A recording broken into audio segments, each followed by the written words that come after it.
We're making table numbers, a card box, reserved seat signs, and place cards, each of which will cost you less than $20 to make. As usual, no long intros here, so let's get started with our first DIY, place cards. First thing you're going to do is head on over to Canva to create your template. When you get to the main page, you're going to want to select Create, and then set the standard size for sheet of paper, so that's 8.5 by 11. Next, click File, Settings, and Show Rulers and Guides. This is just going to help you position all the different elements. All right, now go into Elements and add in a full line. You can spin her around vertically and reduce the weight to 2, just so that it's a little bit thinner. And then you're going to want to move the line over to the 3.5 mark and bring it all the way down.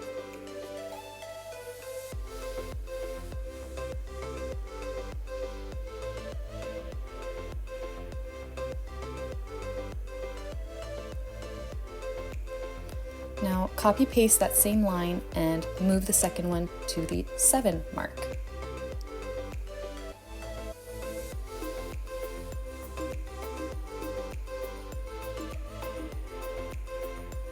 All right, go back into Elements and this time select a dotted line. This is just going to help us place the names later on. It actually represents the spot where the place card is going to be folded over. So just having it there as a guide while we choose to position the text later on is going to be helpful.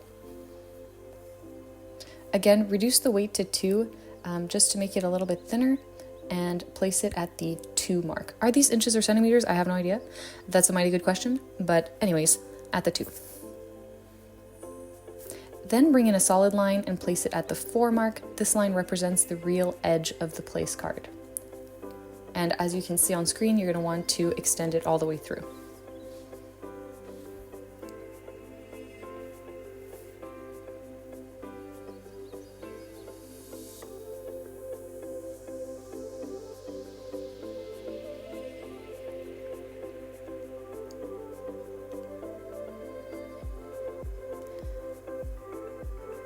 All right, you're going to want to repeat those steps once more, adding a dotted line to the 6 mark and a full line to the 8 mark.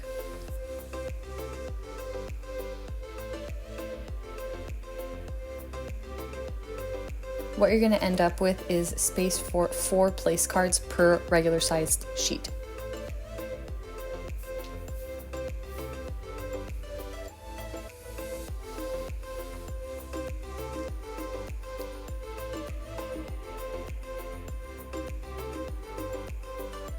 Clean up those edges, bring up the lines, it'll just look nicer. And there you have your card template. Now, what's a place card without a name? A useless piece of paper, so let's give it some value. Select text. You can play around with the fonts here, find what matches your wedding vibe best. For me, what I like the most is the seasons, so that's the one that I'm going to select. I also like the look of text in all caps, but that's completely optional.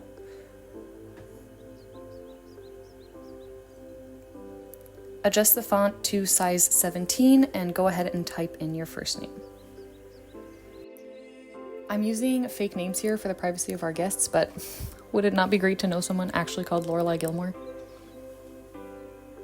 All right, position the name in the center of the place card, and remember again that the dotted line just represents the fold, so that's why the name is at the bottom.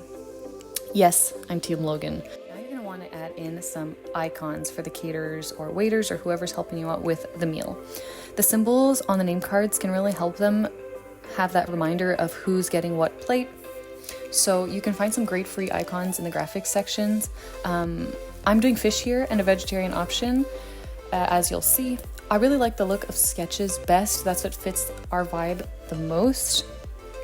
But go ahead and select the graphic that you like best. You'll want to size them out so that they're quite small. You don't want it to overwhelm the place card, but still big enough so that the waiter can see it easily. Position them in the lower right-hand corner.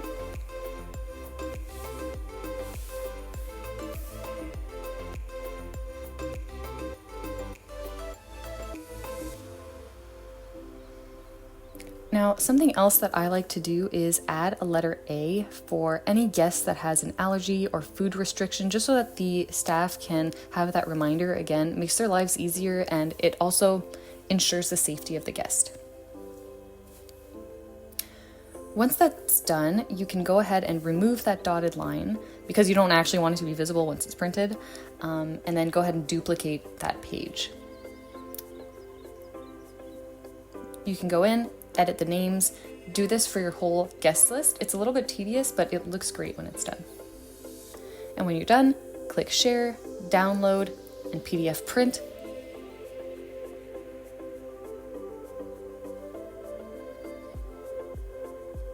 Once it's finished downloading, you can go ahead and open the PDF and print it. Now, really important, you'll want to print this on cardstock. I got this beige cardstock. The cardstock is much thicker than regular paper. It helps the card stay up. I use these for a lot of different wedding projects too, and the cost per sheet is 30 cents, so not bad at all. I'm not actually printing these fake name tags to avoid being wasteful, so here's an example of a real card I'm using for the wedding with the guest's name covered, again, just to avoid wasting, but once it's printed and cut out, folded up, this is what it should look like. Okay, moving on to the next DIY, reserved seat signs. We're going back to our good friend Canva. Once again, select create, and this time you'll want to switch up the orientation and select a sheet that is 11 by 8.5, still standard size for printing, but just a different orientation. We're creating a template again, and for this template there will be 2 reserved seat signs per page. This time we're only using dotted lines, okay? It's going to indicate where we're cutting. I'll speed through it at this point because I think you have definitely become an expert at adding lines to Canva. Rocket science, I know. So add 3 dotted horizontal lines at the 1, 4, and 7 mark. And then you're going to want to go ahead and add 2 vertical dotted lines at the 1 and 10 marks.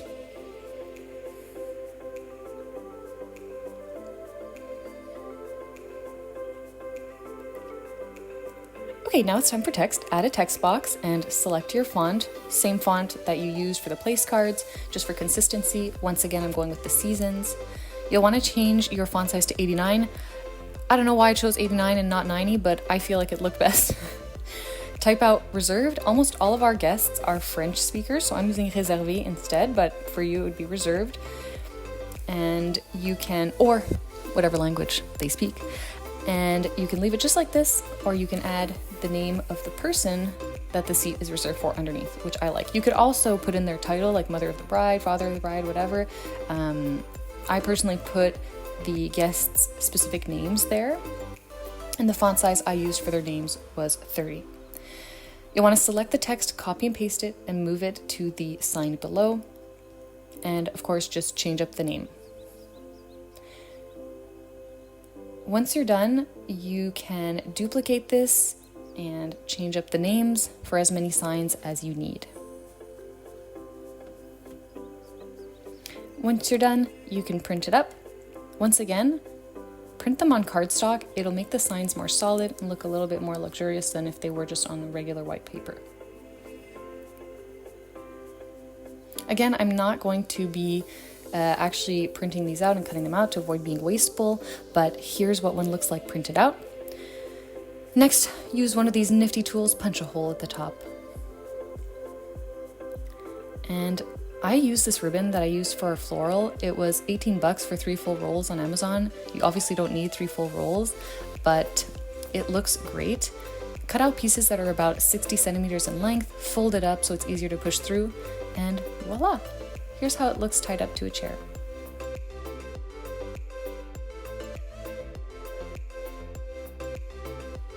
Okay, next up we've got table numbers. Full transparency, I created these off screen before deciding to include them in this video. So I'll just be talking you through them. This is what it should look like towards the end, okay? And they're very, very, very simple to make. Step 1, go through your garage. Go through your dad's garage, go through your future father-in-law's garage, go through somebody's garage, okay? Ideally with their permission. I guarantee somebody has an old piece of wood. Here's our personal pile of old wood. Any piece will work. As you can see, you'll need one piece to host the letters that spell out the number, and then one piece for the back so that I can help it stand up.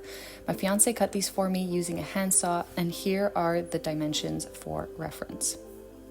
Now, before connecting those two pieces, you'll want to spell out each number. I used this pack of wooden letters from the dollar store. They were $3.99, and there are a ton of letters in them. And now the positioning of the letters will really vary based on whether you use the same dimensions that I did for your wood and how many letters each number requires. So my nifty trick is use ChatGPT. Here's the prompt that you can use to help you with this. Just replace the X with the relevant numbers. I tested out here with random metrics just to show you how ChatGPT will respond, but it's very, very helpful, and it will help you understand where exactly you should be positioning the letters when you're creating your own table number.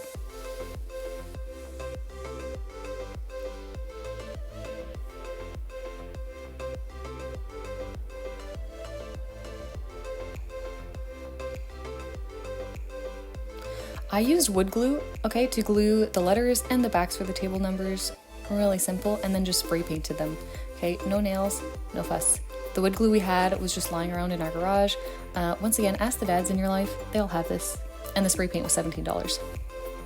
Once you're done, it should look a little something like this. Okay, last but not least, we have the card box. I found this box at Michael's on sale for $12, but you can really do this with any white box. It doesn't even have to be white if you have a more colorful scheme. I recommend checking out, again, your local Michael's for the sale section, your dollar store, your Value Village. You'll definitely find a box. I like this one because of the ribbon, but you can truly do it with any box. For reference, the one I'm using, this box is 26.5 centimeters in width. First thing we'll be doing is cutting out the hole where the cards can be inserted. So you'll want to turn your box around and mark 3 spots at 8 centimeters in height from the lower border.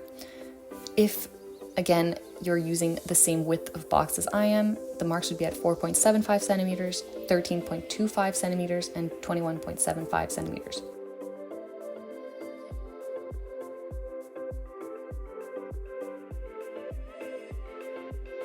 I told ChatGPT that I wanted the length of the insert hole to be 17 centimeters wide, and then I asked it what the start, middle, and end mark should be for the cut. So that's how I got those numbers.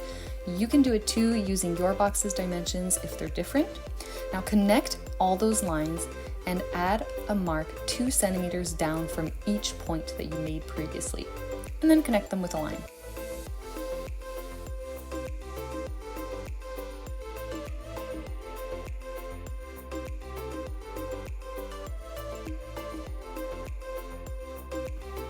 And then connect the outer edges. Grab an X-Acto knife and lay your box down on some cardboard. If you're using the same box as me, make sure the ribbon is out of the way so you don't accidentally cut it. And then cut along the lines that you made. I personally placed a ruler along the line and put pressure on it so that I could lean the knife against it. This was actually super helpful. You'll need to go over the lines many times for this to work, by the way. Now, tangent. I did my cut from the inside of the box thinking that the line would be less nice where the cut was made and that it would be nicer on the outside, and I was very, very wrong. Finally, the inside of the box has a perfect smooth line, while the outside sadly is more bumpy. You'll see that soon.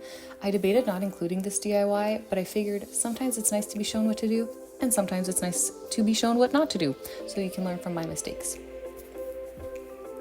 If you do end up in my situation, I found that rubbing the edges and trimming as much as possible with scissors made a bit of a difference, but you'll see that it isn't perfect.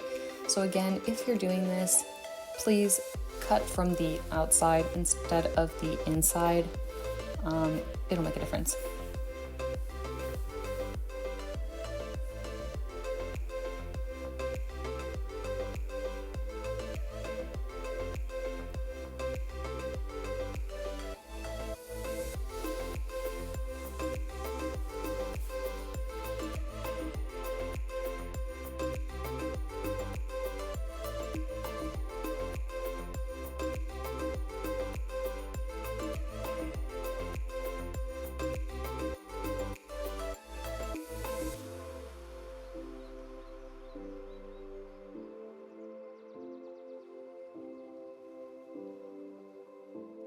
Okay, next we're going to add some lettering. This requires a Cricut. If you don't have a Cricut, reuse the letters from the previous DIY table numbers and spray paint them, or paint them black and then just glue gun them to the card box. It'll look super nice. The fact that the letters are pre-cut makes them sharp and professional looking, and you'll get a similar look. If you do have a Cricut, open up Design Space and add a text box, type out cards, carte in French, and select your font. I find Cochin to really resemble the Seasons from Canva, if ever you're using the same fonts that I'm using. Click Make, select your machine, set it to vinyl and make. I'm using black glossy permanent vinyl here. I'm going through this quickly, assuming that if you have a Cricut, you are able to make this lettering. I'm going to go into more detail in my next video about using the Cricut for DIY letterage, so if that's something you're interested in learning more about, subscribe and you'll get those deets really soon. Alright, once it's out, peel the vinyl off around the letterage. Satisfying. Go ahead and add your transfer tape.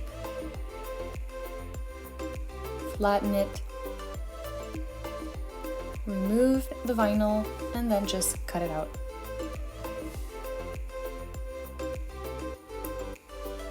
Next, position the word above the box just to see how it'll look, and then you can peel it off and apply it to the box. I personally put it quite close to the cutout just because that cutout line helps to serve as a guide for me to position the word straight. But you can really go with what you find looks best. Once it's really on there, go ahead and peel off the transfer tape.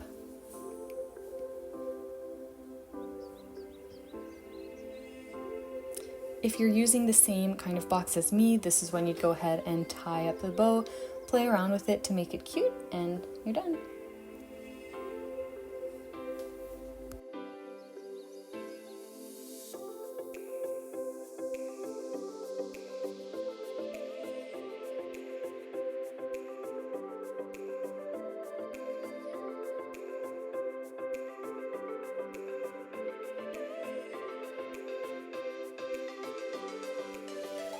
That brings this video to an end. I truly hope it was helpful.